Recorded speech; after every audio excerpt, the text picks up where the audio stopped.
Hanbím sa.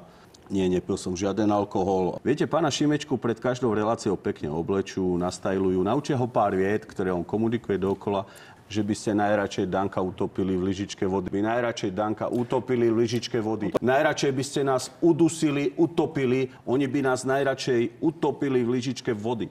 Najradšej by ste nás utopili v lyžičke vody. Každý ma vníma na 1000 metrov a každý vie, kto som.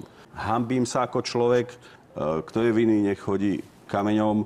Áno, najhoršie je byť dneska biely a milovať ženy. A ja vám poviem niečo exkluzívne, že pôjdem aj do prezidentského boja. Ešte požiadam o stretnutie Fica, Pellegriniho aj seba. Chcete povedať, že 60-ročný chlap a je jedno, koľko má rokov, možno si za 500 000 eur kúpiť byt? Vy kde žijete? Čo si to dovolujete do toho Fica? Nekričte na mňa, pán Danko. Sme dezoláti. Ľudia zomierali vo väznici ako generál Lučanský. Na rozdiel od vás som niečo v živote dokázal. Ožieranie Sulíka v Dubaji. Ubližil som sebe. Za svoju hlúposť som ubližil sebe. Pán Pellegrini, nie je to nejaká arogancia moci? Haló, ja som Danko. Aha, pardon.